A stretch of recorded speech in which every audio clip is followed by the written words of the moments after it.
궁금하실 것 같아서 제가 직접 오늘 수술을 할 때 이제 채취하고 남은 늑연골 한번 갖고 와봤어요. 가슴보다 조금 더 밑에 절개를 하는 걸로 들었거든요. 그렇게 해도 돼요. 근데 흉터 많이 보이잖아. 안녕하세요. 성형외과 전문의 이세환입니다. 오늘은 코 성형할 때 쓰는 재료 중에서 늑연골로 하는 코 성형에 대해서 한번 얘기를 해보려고 하는데요. 두 가지가 있어요. 기증 늑연골이 있고 자가 늑연골이 있고, 기증 늑연골은 말 그대로 다른 사람이 기증을 해서, 근데 기증한다고 바로 쓸 수 있는 건 아니고 이물 반응이나 면역 반응이 있을 수 있기 때문에 그런 반응이 생기지 않도록 화학 처리를 하고 엑스선 처리를 한 게 기증 늑연골이고요. 자가 늑연골은 말 그대로 수술 중에 자기 늑연골을 채취를 해서 사용을 하는 거예요. 본인 거를 쓰느냐 아니면 다른 사람 거를 쓰느냐의 차이만 있는 거죠. 늑연골이 최근 들어서 좀 얘기가 많이 나오는 이유는 뭐냐면, 예전에 수술을 했던 코들을 보면 콧대가 높고 코끝이 많이 안 높은 코 형태들이 많아요. 그런 코 형태가 약간 마바타 같은 느낌이 나면서 좀 부자연스럽거든요. 예쁜 코들을 보면 코끝이 많이 올라가고 오히려 콧대는 자연스럽게 올라간 경우가 많아요. 코끝을 많이 올리려면 밑에 지지하고 있는 연골이 튼튼해야 되고 피부가 잘 늘어나야 되고 또 이식해 놓은 연골이 튼튼하게 받쳐줘야 되는데, 동양 사람들은 비중형 연골이 그렇게 크지가 않아요. 그러면 추가로 귀연골을 이용해서 코끝을 올리는데, 코 이렇게 만져보면 코 되게 물렁물렁하죠. 귀도 되게 물렁물렁하잖아요. 이렇게 물렁물렁한 연골로 코를 높일 때는 아무래도 높일 수 있는 데가 한계가 있어요. 그래서 단단한 연골로 코끝을 높여야 코끝이 많이 올라가고, 늑연골은 대부분 채취를 했었을 때 충분한 양이 나오기 때문에 높이는데 훨씬 더 좋은 재료가 되는 거죠. 결국은 늑연골을 사용하는 이유는 예전보다 코끝이 높은 화려한 코를 선호하기 때문에 생긴 현상이에요. 그런데 일반적으로 첫 번째 수술에는 늑연골을 그렇게 자주 쓰는 편은 아니에요. 당연하죠. 코를 수술하고 싶어서 상담을 왔어요. 갈비뼈연골을 써야 됩니다라고 하면 환자들이 좀 당황스럽잖아요. 다 똑같이 물어봐요. 그럼 흉터가 여기 남나요?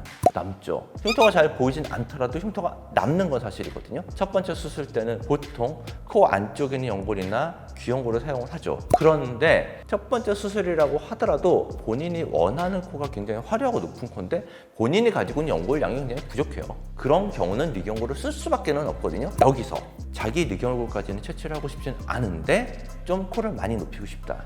그러면 이제 중간 단계인 기증 늑연골로 가는 거예요. 이제 첫 번째 수술 때는 자가 늑연골보다는 기증 늑연골의 빈도가 조금 더 있기는 해요. 기증 늑연골만 쓰면 되지 굳이 왜 자가 늑연골을 쓰느냐 궁금하실 것 같아서 제가 직접 오늘 수술을 할 때 이제 채취하고 남은 늑연골 한번 갖고 와봤어요. 보시면은 이제 이렇게 생겼고, 지금 채취한 늑연골은 탄성이 되게 좋고요. 그다음 되게 튼튼해요. 버티기도 잘 버티고요. 그래서 기증 늑연골은 무슨 차이가 있냐면 얘가 약간 말라있는 형태라고 보시면 돼요. 그래서 이렇게 탄성이 좋지는 않고 제가 이렇게 썼을 때 잘 부러져요. 자가 늑연골은 채취를 하자마자 바로 사용을 하죠. 프레쉬하고 상태가 굉장히 좋고 탄성도 좋아요. 자기 거를 바로 사용하기 때문에 아무래도 염증도 조금 덜 생기죠. 기증 늑연골은 염증 확률이 조금 더 높기는 해요. 하지만 기증 늑연골은 흉터가 자기 가슴에 남지가 않고 자가 늑연골은 흉터가 남는다는 단점이 있죠. 그리고 이제 경험이 적은 사람이 늑연골을 채취를 했었을 때는 기흉 같은 거 생길 수 있고요.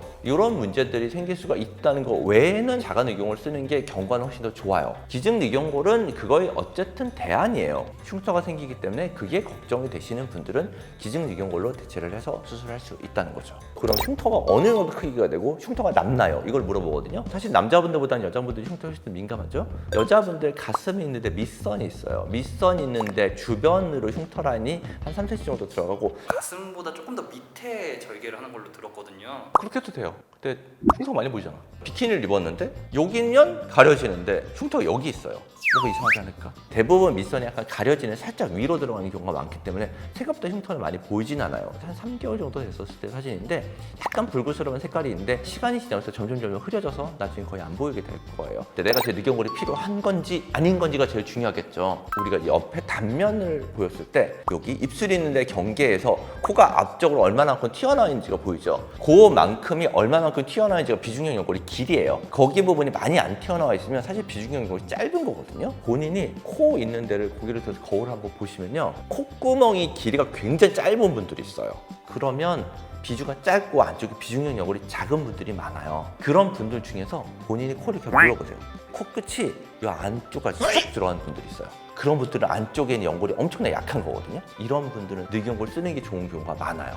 뭔가 얼굴이 안쪽으로 들어간 느낌 있죠. 콧대 부분도 그렇고 코끝도 그렇고 안쪽으로 좀 들어가 있고, 특히 옆에서 봤었을 때요, 입이 약간 나와 보이는 느낌. 입술과 코가 높이 차이가 많이 안 나고 코가 되게 안쪽으로 많이 들어가 있어요. 이런 분들이 고개를 살짝 들은 사진들을 보면요, 비주가 엄청나게 짧아요. 콧구멍이 옆으로 퍼질 수는 있어도 위로 올라온 느낌이 별로 없어요. 이런 코들은 코를 눌러봤었을 때 코가 안쪽으로 쑥 들어가면 비중 연골이 짧기도 하고 굉장히 약해서 힘을 못 받는다는 뜻이거든요.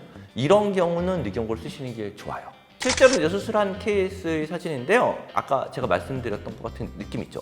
입술 있는 데가 뭔가 나와 보이고 코의 시작점이 안쪽으로 들어가 있어서 중안면부 약간 안쪽으로 들어가 있는 느낌. 이 경우에는 이제 늑연골을 써서 코끝을 최대한 빼주면 코가 앞쪽으로 많이 나오는 구조가 돼요. 요즘 선호하는 코 형태예요. 보통 직반이라고 하죠. 직선에 가까운 느낌에서 코끝이 갸름하게 많이 올라와 있고요. 콧대가 과하게 높지 않은. 결국은 콧대에 비해서 코끝이 많이 올라가야 코는 예쁘거든요. 그런 코를 만들기 위해서 늑연골을 사용을 하는 거예요. 무조건 늑연골 쓰라는 얘기는 아니고요. 상담 올 때부터 전 늑연골 쓸게요 라고 오시는 분들 요즘은 꽤 있어요. 한마디로 화려한 코를 되게 선호하시는 분들이죠. 그런 분들 중에서도 얼마든지 비중경 연골, 늑연골도 되게 튼튼해서 괜찮게 모양 만들 수 있는 분들도 있거든요. 굳이 늑연골 안 쓰고 수술하라고 설명을 드려요. 안쪽의 구조가 어떤지도 보고 만져보고 해서 진짜로 늑연골이 필요한 콘지 아닌지를 평가를 하는 게 굉장히 중요하기 때문에요. 전문의랑 상담을 해보시고 어떤 수술 방법으로 하실지 결정하시는 게 좋을 것 같습니다.